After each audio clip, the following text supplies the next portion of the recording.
What's good, YouTube? It's your man Spill Dog. After watching that fight with Canelo this weekend, I really understand why I said Crawford, but I meant Crawford too, but I really was meaning Benavidez. I see why Canelo don't want to fight Benavidez, but I say the same thing about Crawford too at this point. You know, when I first started doing these boxing videos, it was because my favorite fighters always was back then after Floyd was Canelo, Earl, Keith Thurman, and Tank, and still is. Only a couple of them don't really fight no more. Tank and Earl. I'm sorry, Earl and Keith. Well, Earl's had been having a lot of long layoffs and injuries, and Keith, I don't know what that happened to him. But Canelo done had 67 fights at this point, and I like Berlanga. Berlanga's a good young fighter. He a big puncher. That's what I always saw him as, a big puncher. But I didn't really think, I just didn't think he would make it, 6 rounds with Canelo. Now, I did think Berlanga would have been a little bit more offensive, which would have gave Canelo more opportunities to open up and hit him and catch him with more big shots than he did. But Berlanga was a lot more gunshot than I expected him to be. And I truly thought they was going to go at it for about 5 or 6 rounds, and he was going to get caught with something clean, and Canelo was going to get him up out of there. That's how I thought the fight would have went. And I just noticed, it just seemed like Canelo is a lot slower in the foot, and in it, and his punches ain't quite as fast as they used to be. I mean, he still got the defense. He still know how to place his shots. He still punch hard. He still know how to walk you down and make guys fight his fight to some degree. But the last 2 fights, I just seem like I understand why he probably ain't fighting Benavidez, because I was shocked when he lost to Bivol. I really was. Just like I was shocked when Bud went in there and beat Earl like he did. And it just comes to the conclusion for me is Father Time is undefeated. Fighters get old at different times in their career. I remember Floyd Sr. talking one time. This was a while ago, but I remember him saying when he wanted Floyd to stop fighting, he said the thing about boxing, he said, you don't get old in the gym. He said, you go through training camp, everything is fine. It happens during the fight. He said he said you get in a fight and it just won't nothing work right. Stuff just, just things just ain't acting right. And he not the only person that I said it, but it kind of hit home a long time ago when he said it, because we at that time you was seeing Floyd kind of slowing down fighting the elite level fighters. Now you got to remember he was fighting the top of the food chain, though. Canelo, them guys, and Floyd was not a big dude fighting them welterweights when he was up there. So, I was just starting to see a little decline, and him, people catching on a little bit to what it is that he do. Like Madonna caught him with a beautiful overhand right. And luckily, it was at the very end of the round. I mean, Floyd could have been in a lot of trouble had it been in the middle of the round when Madonna caught him with a punch that he was waiting on Floyd to throw. It was starting to catch up with Floyd, but he had sense enough to know when it was time to pack it up and do what he doing now. Had these exhibition fights, something where he ain't got to really, take no chance in getting himself hurt in there. And maybe that's what Canelo at. Maybe that's why he don't fight Benavidez. Cause see, you gotta look at this. Canelo, you gotta give him a little more credit than most, because you gotta realize Canelo only 5'8". He a little short dude. He just built like a truck, but he been fighting big dudes his entire career. He came up from 140 pounds, and he fighting at 175, 168, 160. So, and winning, that alone let you know what skill level he at. He been fighting professional since he was 15 years old. I pretty much watched his entire career, and I just think he one of the best I seen do it. But when I see a guy like Berlanga, and this ain't no disrespect to Berlanga, but it was a time ain't nowhere in the world I think he could have went 12 rounds with Canelo when he was all the way on. Not the level of fighters that Berlanga been in the ring with. This ain't no diss to him, but he have not been fighting guys at this level, not even really that close. So this was a big jump for him, and I felt like Berlanga did a damn good job to go in there last 12, and it was really not a boring fight. It was a good fight, better fight than a much better fight than I expected. Which is why I was saying what I was saying. It wasn't no shot at Canelo. That's one of my favorite fighters, but I know what I know what I see. You know, I can't say what Earl is or ain't. Because we haven't seen him in the ring since that fight with Crawford. He obviously didn't know his trainer was feeling some type of way, and the way I see it, as long as they've been together, he probably had been feeling that type of way a lot longer than before that Terrence Crawford fight. I mean, it ain't no way they've been together that long and you just, fall out like this about one fight. Especially when, this is something that two men can discuss. I mean, as long as they've been knowing each other, it's like he could have been able to sit down Earl and his father. They could have talked about this. It just seemed like Earl might have just been unaware or just really not paying attention to signs that was out there. He just probably really, he could have been at that time that full of himself that he just really didn't see writing on the wall.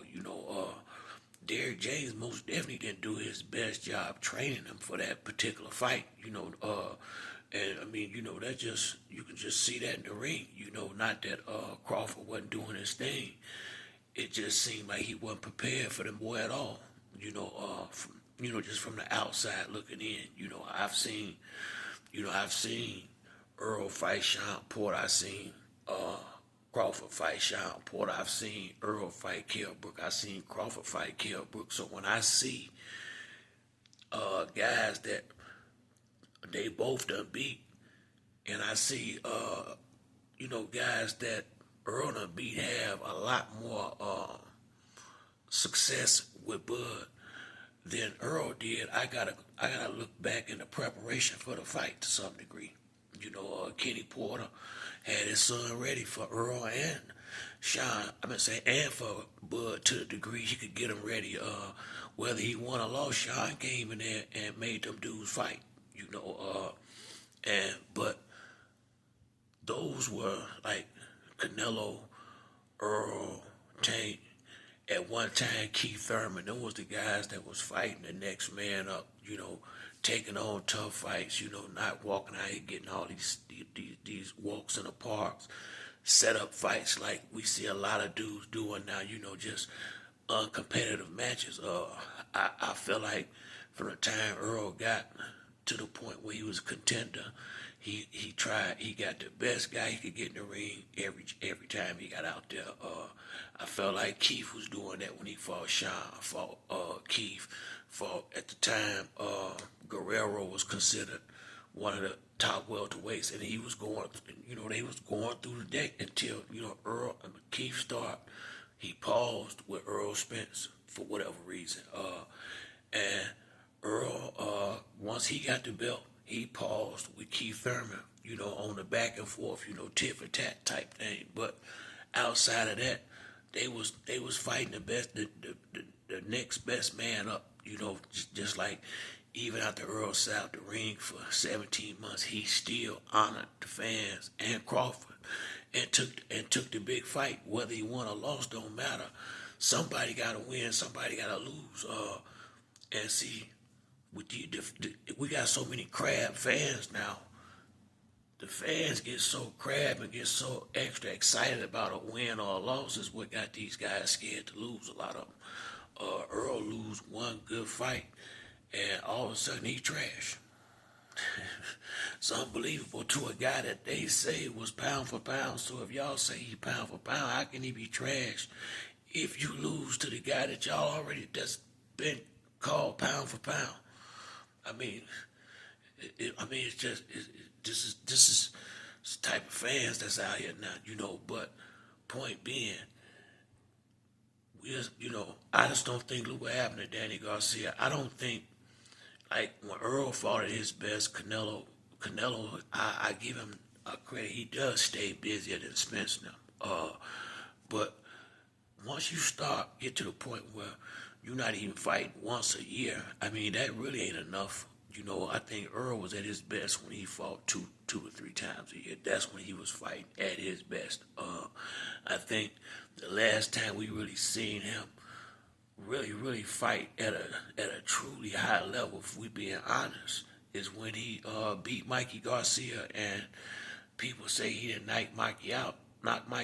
Well, he said he wasn't. He said he was gonna give Mikey a beating, and he did a long 12-round beating. And I don't think Mikey been the same since that fight. But that was the last time I felt like I seen him in shape.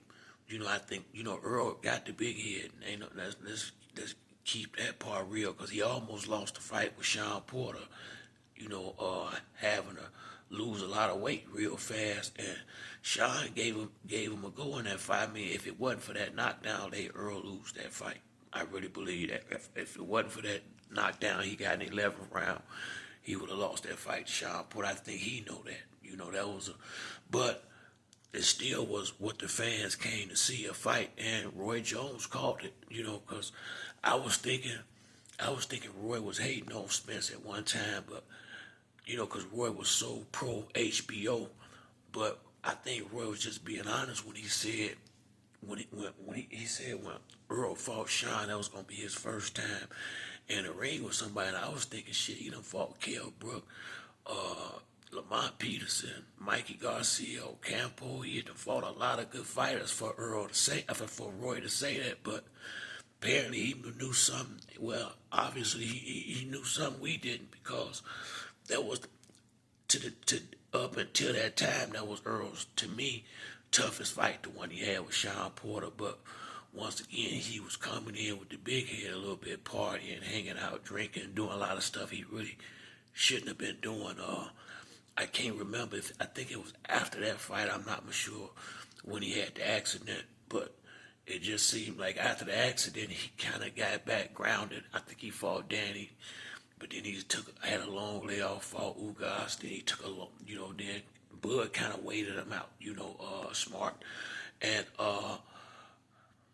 just not fighting consistently, and he was saying that he didn't want to take no tune-up fights, but if that would have kept him busy, I think it would have been the best thing to do. So for me, I have to wait and see how he look when he get in the ring, when he come back, because when you take a long time out the ring, yeah, I'm sure you know how to fight, but I really believe as you get older, I don't have no facts to prove this, but it just seemed to me like you might need to be in the ring a little bit more to keep them reflexes and instincts as sharp as they once was, because you can clearly see when these guys be out the ring for a long time, it take them 3 or 4 rounds sometime to get going. And I remember Teddy Atlas saying before they fought, he spoke about Earl Spence's layoff, but what the main thing Teddy Atlas said was, whoever got off first, he felt like was going to win. And that's exactly how it went down. Crawford started getting his off in the first round. I mean, that Bud came to fight that night. He really did. Bottom line, Bud came in that ring to fight that night. And Earl did too, don't get me wrong, but Bud came in there with a game plan. And it just seemed like Earl, I might be wrong, but it just seemed like Earl just came to fight. It seemed like Bud came to fight, but he had a way. He knew exactly how he wanted to break Earl down, it seemed like, and he started, and you could just tell it was a plan. and it looked like it. It really did. It looked like, because it didn't look like none of the fights you seen Crawford in before. He had it was a whole nother bug came out there that night, and shit, you can't do nothing but respect it. I mean, he came out there and he wasn't running. As a matter of fact, he stood right there for most of the fight. I mean, they got busy. They got busy. Wasn't no running. They both came in at a fight. I mean, now they boxing. You ain't gonna just stand there like no robot. They was boxing, but it wasn't nobody running in that ring that night. They came to fight. Both of them did. Just one of them looked like he had really studied the other fighter to a T, and was ready for every mistake. If you made one wrong move. And that's how I said Bud was on point that night. If you made one wrong move, you gonna pay. And every time Earl made a mistake, Bud made him pay, and pay dearly. It wasn't no, I mean, Bud got busy that night, man. I mean, he did what a real champion do. And what to me ain't no shame in that. To me, ain't no shame in that. I don't even know if, like I said, I think only thing Earl didn't look like nothing was wrong with him other than he wasn't prepared to fight Terrence Crawford. I mean, he looked like he didn't quit. The referee stopped the fight, and he didn't want to quit then. Now it was definitely time to stop it. Let's not make no mistake. He was getting buked up, but it wasn't like he was in there with no quit in him. He wasn't tired. So he was in shape. He just was not prepared for what Crawford brought in the ring that night. That's how it looked to me. Like Crawford came in there ready, and Earl was ready to fight. Earl was ready to beat somebody up, and it just looked like he didn't prepare for. It just seemed like he didn't prepare for all the stuff that Crawford could have. It just seemed like he was just completely sure. And I didn't see a B or C plan. It just seemed like we're going to go this one route, and this the route we going, and it just seemed like they needed to do something else, and they didn't. Sometimes you got to make adjustments in the fight, and Crawford was kind of switching things up every other round. He'd come forward some rounds, then like the second round after he got the knockdown, when the third round started, Earl came out and blazed Bud real good, caught him with a good shot. Bud took a couple steps back, looked size of the situation, and then he came at Earl. That's when he started with that power jab. That's when he started putting that heat on that jab. Bud did.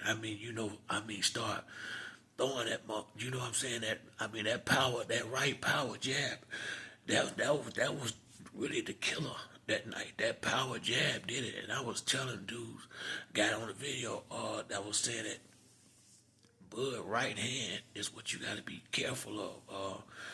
And I'm thinking they would have been ready for some of that stuff. And Earl was walking into them jabs, some of them, so that's why, like I say, man, we had to see him in the ring with somebody else. And now, after a beating like he took in that fight with Bud, might have been a good idea for him to stay out as long as he did. I would have preferred to see him in the ring a lot sooner than he has, but I don't know what he might have needed this time off. I don't know, but until he get back in the ring, we don't know. You really don't know. Because once again, a lot, not just Floyd Sr., but a lot of fighters have said Father Time is undefeated, and when it happened, you don't get no warning. It don't happen in training camp. It happened in the ring. Look at Danny Garcia the other night. Don't get me wrong. I've always liked Danny, but it seemed like it just it just seemed like he just couldn't get it together. Just he couldn't find. Once again, it's time. It's time. Keith Thurman, he had the perfect fight. Tim Tszyu, I felt like for him. I felt like that was the perfect fight for Keith Thurman. If he had his legs, and was gonna be able to move and box, I believe he would have gave Zoo all. I just felt like that was the perfect fight for him, and then he couldn't even get through training camp. So, can we really expect to see the old Keith when he get back in ring? Shit, I don't know. You know what I'm saying? I mean, once again, Tank is the only one of them that's still fighting regular, still looking the same, and still on point. To me, I would like to think that Earl gonna come back like he once was, and I would like to think that Canelo was just taking it easy the other night, but I'm not sure about all that. I never would have thought Bivol would have beat Canelo, to be honest. Although Bivol was a good fighter, I just thought Canelo would have figured it out, and he didn't. So it could be a situation where it's time for some of these guys to, it could be that the last roundup for some of these dudes. I mean, it really could. You don't get to fight forever, and everybody body is different, and I think once you put the partying and the drinking and all, and like with Earl, accidents, he done had all kind of stuff, him and Keith, as far as injuries outside the ring. And with Canelo, the man had 67 fights with big men. He only human. I would, it's expected for him to start slowing down now. So, it wasn't me dissing Canelo. It ain't that. That's my man. But I'm just seeing. I'm going by what I see, and it just seemed like a lot of it's about time for a new regime to come in. Don't no group last forever. Even Crawford didn't look quite himself against Madrimov. If we being completely honest, now he easily won a fight, in my opinion. But did he look like his normal self? Not really. But on to the next one. You know what I'm saying? But that's it for me on this video. If you like the video, hit the like and subscribe. Till the next time, it's your boy Spill Dog. I'm out.